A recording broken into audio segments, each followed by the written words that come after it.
welcome to episode 2 of the Property Show series. Our panel discussion today, what is property management, and the FAQs, the frequently asked questions. I'm Kelley Seaton, the director and owner of the Leasing Network, and I'll be your host for today's panel discussion, and we're coming to you from the Red Tree Theatre in Tuggerah on the Central Coast in New South Wales. Firstly, I'd like to acknowledge that we are meeting on the land of our First Nations people.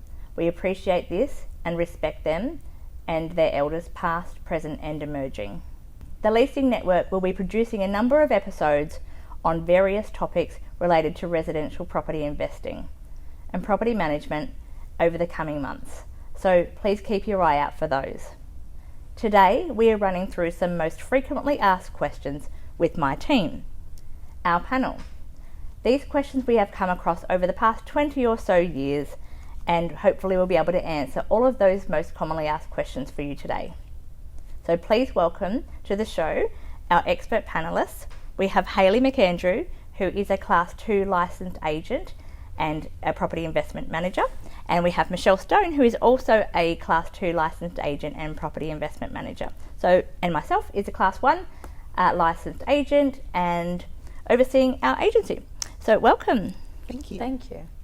All of us will be having a conversation today based around the questions that we get asked. So just before I ask the first question, I'd like to acknowledge and thank our sponsors, which are on our screen. As part of the Stronger Than My Excuses platform, these shows are created to help you, the viewer, to have the confidence to take action, to not make excuses. So every show will wrap up with some action tools. And if you're watching on YouTube or social media, please ask questions and our panellists will come back to them as soon as possible. So, let's go. How do you intend to market my property to the ideal tenant? I'll start with you, Hayley. So we would use professional photography and floor plans, and we would also use 360 virtual tours. Okay, and Michelle, would you like to add to that? I think that professional photography is so very important, if I could just add to that. I think that it attracts the right type of tenant. So if we talk about marketing to my ideal tenant, and I think that that is really, really important. We also use for lease signs. They're still really valuable after all these years. And I think the other thing that's becoming much more prominent as it has been over the last few years is the social media element of marketing, because it's not just social media anymore. It really is a way of marketing in our industry. So I guess to wrap it up, we have a bit of a bundle. We have the professional marketing side of things, the video side of things, the face-to-face interaction, and the floor plans. So everything's very visual. So clients can really see exactly what they're looking at and potentially what they're going to lease. Correct. Yep. Okay, great. Thank you. All right, so the next question is, Michelle, for you. How would you determine the value of my property? Okay. There's several things that we do. One of them is obviously our local knowledge. All of us have lots and lots of experience actually within the Central Coast market, and some of us have, we've got our targeted areas, so we have that local knowledge. We also would look at what's currently on the market, what recently has been leased. We complete a comparable market analysis, and obviously provide a rental appraisal letter as well. Mm-hmm. I think the other thing we look at doing is some suburb profiling and suburb reports as well, which does come down to the comparable market analysis, just by being able to identify exactly a range that their property might fall into. Agreed. Yep. Excellent, thank you. So the next question is, what can you tell me about the local rental market and where do you think it's heading? So I'll answer it first and then I'll throw to you. So I feel that the market since about October 2020 has been very tight. We've hardly had any properties sitting there waiting long. We've had properties leasing under 5 days on market and things like that. I feel that that's happening because of the Sydney-siders that are moving to the Central Coast area still. During COVID lockdown, they've realised that they can actually work at home, or they've had to work at home because they've been forced into lockdown. So perhaps they've been in inner city apartments whereby they've literally been locked in and they've not really enjoyed that lifestyle, whereas they can come an hour north to the Central Coast and have that lifestyle, and perhaps travel to work 1 or 2 days a week and work from home 3 days a week or things like that. So I feel the market is definitely in this space for quite some time to come still, with the COVID variant still happening, and I hate the word COVID, but it is what we are living in today. We are having to learn to live with this, and that is increasing the rental yields to still, project those rental yields to go higher. I also think that with the interest rates coming up, and they are going to lift, that will in turn require rent rises to still continue, not drop. But that's pretty much where I'm seeing where the market's heading. It's still going to keep going on the path that it's heading at the moment. So any further input on that? I think the rental market on the coast, because of the Sydney size, is also slightly shrinking. I think that with the way that prices for sale, properties priced for sale, has happened recently, a lot of investors local investors have got out of the market, and I think that that's caused that really tightening up of the market since last year. And I don't actually see that disappearing anytime soon, unfortunately. So I think it's going to be a really tight market, and for all the things that you said as well. So it'd be good to see some investors return to the marketplace, but a lot of people are selling up, taking advantage of the prices and moving on. Which makes a lot of less stock. Yeah. And like affordable housing is an issue. Yes, absolutely. Okay, thank you. All right, so the next question is, what is the current vacancy rate? So the current vacancy rate is 0.5% on the coast, and there are very few vacant properties. So we have very, very few vacant properties, and the turnaround time between tenants is really averaging at a couple of days at the moment. And Michelle?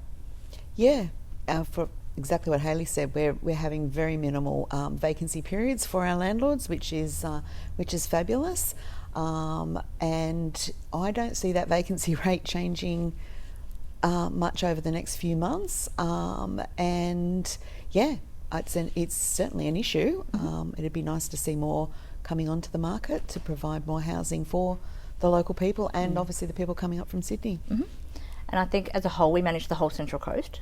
So we're finding that vacancy rate from as far south as Umina and as far north as Blue Haven, Mannering Park, it's all the same. And some of those suburbs used to be a little bit more trickier to lease to, and there wasn't a lot of demand, but now currently I've noticed a really big change with up north properties especially. There's a lot more demand than there was previously. And that's driven by people having to move further north. Yeah, I think so. I think it's a price thing. It's it's an availability situation as well. So I think there's a few factors that are actually increasing that demand on the northern end of the coast. Okay, excellent. Thank you. All right, so the next question is, do you have a tenant database that you can use to fast track the letting process? Michelle? We have an excellent CRM and prospective tenant database from which we can obviously draw from when we've got new properties coming to market, and I'm finding that's actually a really effective tool to notify people as soon as properties are coming onto the market. And Hayley? So sometimes by using that database we can actually lease a property off market, because we're able to actively tell prospective tenants about the property coming up, and if we've got all the photos and virtual tours and things, we can give them a little bit of a heads up and possibly lease it off market. So to clarify, the tenant inquires, we've got no property available for them right now, but their name and details and what they're looking for and their price that they're looking for and their suburb that they're looking for goes into that database. We have something that comes available and it cross matches that property to that tenant. It does. And we tell them about it before it hits the market. Yes. Okay, great. Thank you. So our next question is, how do you screen tenants and what questions do you ask on the rental application form? Hayley, I'll start with you. We use an online application process, and we use the tenant default database. So we're able to check the tenant's history and make sure they're not listed on the tenant default database listing. And then we also use sort of reference checking and previous rental history. We send out, reference requests to the previous agents and make sure we can get an answer back from them and a tenant history, just to make sure that there's no red flags. Okay, Excellent. And Michelle? Along with all that Hayley said, we also do checks across social media platforms where the tenants have provided us with their details, which is always really good to see. Part of our online application process is an eligibility criteria and an affordability ratio, which is really great for the landlords to be able to see that their tenants can actually afford to live in the property based on their income, and their eligibility fits all the criteria for the type of tenant that the landlord is looking for. Okay, yep, excellent. All right, so our next question is, how often do you conduct routine property inspections? Michelle? Okay, well, when the tenant moves in, within an 8-week period after that, we go out and conduct our first routine inspection just to make sure that they've moved in okay, and that they're looking after the property in that initial stage. It also gives us an option to have a look at anything that might need doing once someone's actually moved in, and then by law we're allowed to conduct 4 inspections per year, so that's basically every quarter.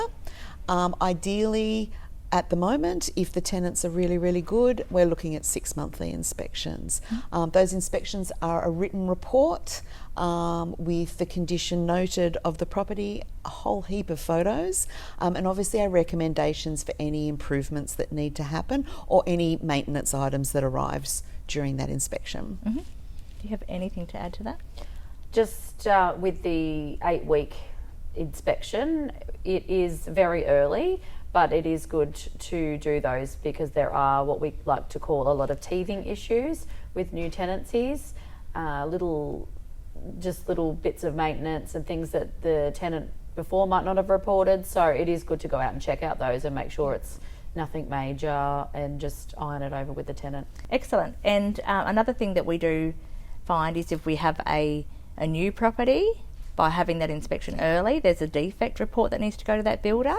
And I don't know that everybody would know that, but you only have a certain period to be able to do that. I think it's 13 weeks roughly in most cases. So having that inspection early, we have time to be able to pull that report together, to take that back to the builder as well. Okay, great, thank you. So our next question is, how do you deal with rental arrears? And I think I'll answer it first quickly from a business owner's perspective. And that is that we have a zero tolerance. And I know people say they have a zero tolerance, but we know ourselves that we have what we call key performance indicators, or KPIs. So one of our KPIs is that those tenants' rental arrears needs to be under what we like to be 2%. It floats around 2 to 4% in most cases. And I think that's a credit to our team for having a COVID period where tenants were struggling and were losing jobs and things like that as well. But I think the fact that we do heavily focus on arrears and base it on our key performance indicators. But I'll throw it over to you with the process. Who would like to go first? Michelle. Yep. Okay. Well, we have an automated system that will contact the tenants 24 hours after they are late for their payment. So basically, one day, if they're one day late, they get notification from us. And I know that Hayley and I will hound them till they pay their rent. So yes. So we're pretty much on top of that every day. So it's something that's part of our normal daily processes, and that can be an email, it can be a phone call, it can be a text message. And usually we have a fairly good response back. Often it's just that they've forgotten to pay, or there's been a bit of illness. We've had, oh, I'm sorry, I'm in isolation with COVID, all that sort of stuff. But basically what I'd really like to say is it's communication with the landlord as well, to let them know that their tenants are in arrears, and particularly if we get up to that 14 days in arrears. And obviously acting in the landlord's best interests and with their instructions, on day 15, we will issue a termination notice for non-payment of rent. Yep. All right, and Hayley, have you got anything to add to that? No. No. Very much covered Pretty it. much I think communication is key, and when our process from 1 day, 3 days, 5 days, 7 days, and so on, and just informing the landlord on where it's at as well. But I think we have such a good strike rate because we do communicate with those tenants, and we do find out what's going on. Can we help you? Why are you behind? Let's work out a strategy or a plan to get you back up in ahead. What I was just going to say. Yeah. And Okay. I think the thing that landlords also need to remember, particularly with their insurance, is that they need to be guided by our experience and our knowledge, because we need to issue that termination notice on day 15 to cover them for any potential insurance claims on rent arrears. Yeah. And I think that's something that's really important too. Okay. Thank you. All right, so our next question is, what is your process for dealing with repairs, and do you have reliable tradespeople? Hayley. Yes, so our process with repairs, we have a tenant app, and we do like to ask all of our tenants to report the maintenance via the tenant app. We also have a bot on Messenger, so they can go and chat with the bot, and they can actually troubleshoot with the tenant, especially if it's late at night or something like that. It might be something to do with electricity. They can troubleshoot, and sometimes the problem can be solved. Otherwise, it will come through to our system, and then we can allocate that to the owner for their instructions, and then we allocate that to the tradesperson. We do have very reliable tradespeople that we trust, and we will only give the work to the tradespeople that we do trust and have a good relationship with, and generally they are really good with letting us know that they've booked with the tenant, and Excellent. along the way. Yep. And Michelle? Everything that Hayley said, totally agree. It's a really easy system for the tenants. You know, it can be done out of hours, which is fabulous, because not everything happens during business hours. And our tradespeople are, they're our lifeline and our lifeblood, and they've been really excellent. I think it's very important to have that team. Yes. Not just a team within ourselves, but that trade team as well, that we can trust. Yep. That's not going to rip our clients off, that's going to do the right thing as well. And that can work together. Yeah. If there's several things that need to be done in particular between tenancies. I found that lately. I've had some really good trades working together. Yeah, great. Excellent. When the tenant reports the maintenance on the app, they can attach photos, videos, Correct. all of those things. Does every maintenance job that comes into our office go to the owner? Yes. Yeah, every single one. So it's not that we're just something little and we're not going to advise them on it. Every single item goes to the owner, and they can provide their instructions on what to do next. And it's all in writing. Yes. The owner can use their own tradespeople if they so wish. Correct. Obviously, it comes down to rules and regulations with plumbers and electricians, whereby we need licensed tradespeople to do that work. But we will obviously guide them in that direction if they so need that, and make the recommendations for our tradies. Yeah, and all of our tradespeople have got licenses and insurance, and we're keeping them in our database updated. Yep, so that's through our audit processing to make sure that they are always up to date. Yep. Okay, great, excellent, thank you. Our next question is, how often will you conduct rental reviews and lease renewals? Michelle? Yep. So rent reviews are conducted 3 months out from the end of a fixed term tenancy, so that we can obviously have a conversation with the landlord and provide them with a market review of what the rents are going for at the moment. And obviously, if a rent increase is agreed upon, by legislation, we can only have one rent increase a year, so every 12 months. And obviously that sort of coincides with usually a fixed term agreement. So we encourage our landlords also to have their tenants on a fixed term agreement. Obviously we can't force the tenants to, but it is encouraged because it gives security for everybody, both our tenants and our landlords. Okay. I think by having the fixed term periods, it does give reassurance. Absolutely. And it gives reassurance to both parties. So the tenants, they feel secured and they're not having to go anywhere, and the landlord doesn't have to worry about it because they know that they've got that tenant in for the next 12 months. So, especially in the market that we're having right now. Yeah, exactly. Okay, great. Thank you. So our next question is, what are all the fees involved? Fees are outlined in our property management company profile, and obviously what we do is we look at the needs and the requirements of the client that's coming in to our company for us to manage their property.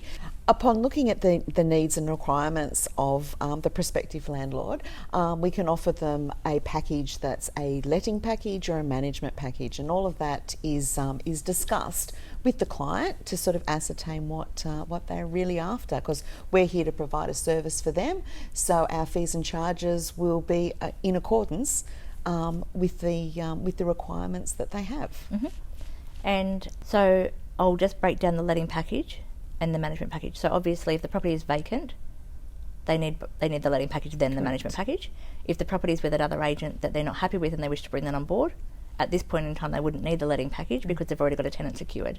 Yeah. So the letting component of it is leasing, marketing, advertising, promotion, tenant screening, right up until such time as the new tenant moves into the property. Yep. And then the management is everything pretty much After that. in a nutshell. Yeah. Rent collection and the accounting processes to do with Maintenance. the tenants being inside and their maintenance. Yep. Yep. Okay, great, excellent. So the next question is, does the agency belong to any industry associations and does it have any accreditations? Yes, we are. We are members of the Real Estate Institute of New South Wales and Elite Agent Academy. Excellent. And anything to add to that? We have been nominated and won several awards through property management industry in a national capacity. And locally, we have been nominated as finalists in the local business awards as well. So that's been for a number of years now, which is great. All right, so the next question is, what process do you use to ensure my property is left in excellent order at the end of the tenancy? So we have an ingoing condition report, and it's quite extensive report. It has a lot of photographs and it's very detailed. So we use this at the end of the tenancy to see what the condition of the property is and mark it against that, give or take fair wear and tear. So that's the report that we go off at the final inspection, and then we can go back to the tenants from there if there are any outstanding issues. Right. And Michelle? Well, we actually provide the tenants with a cleaning checklist as well. We also provide them with the names and phone numbers of our recommended tradespeople for cleaning, gardening and any sort of maintenance that might need to be done, and we thoroughly recommend that they take up those options. And obviously, if the property has been professionally cleaned before they're moving in, we obviously encourage that to be the end result as well. And obviously, the bond isn't released until we've sought the landlord's instructions to do so. Once everything is done, it's clean, tidy. Yep. Excellent. Thank you. So how do you minimise vacancies between tenants? Okay, so once a tenant has provided us with their written notice that they're going to vacate on a particular date, we get the property back on the market pretty much within 24 hours of that happening. As part of that marketing, would include 360-degree virtual tours, so people can actually have a look through the property while the current tenant is still there. And obviously we organise with the tenant that's currently residing at the property to have some open homes at times that suit them and obviously our business as well. And we can then book in our prospective tenants to come through at those times. We also use premium signboards to promote the property, and we pay for top placement on the advertising portals. Okay. I think one thing that we would also do if we had a property that is on the beach, say for example, we will do drone photography to be able to show the location of where it's at and things like that. And one other thing that we like to use is the floor plans. Yes. So those things as finding, using all of those technologies is being able to give the prospective tenant time to look at 11 o'clock at night even. Yep. And that's what's making that process happening quite quickly. Yes. And then they're quite interested in the property. If they've viewed everything, they've got more interest in actually viewing the property rather than just coming to see it. And we also do ask for them to complete their online applications, but basically have pre-approval before they actually view the property. So once we're able to get them through, and if they say yes, they like it, then we then speak to the landlord and get them approved, and pretty much within days of the process. The current tenants vacating, minimising that vacancy period. Yeah. Okay. Lastly, I'd like to ask you both for one word to wrap up today's FAQs that we've spoken about. One word that's an action that viewers can take away from the show. So one word, Hayley. Trust. Okay, and by trust, that the client is trusting us to be able to manage and service everything. Yeah, and I think also, the tenants and trades. Yep. That it has to be trust all around. Okay, excellent. And Michelle? Communication Communication is the key. is the key. Yeah. So that's a great thing that we have a policy that we have in the office that we must get back to people by certain time frames, and they know our expectations that we can deliver that communication. Excellent. My one word would be teamwork, because I think that the three of us as a team do work together to get everything done.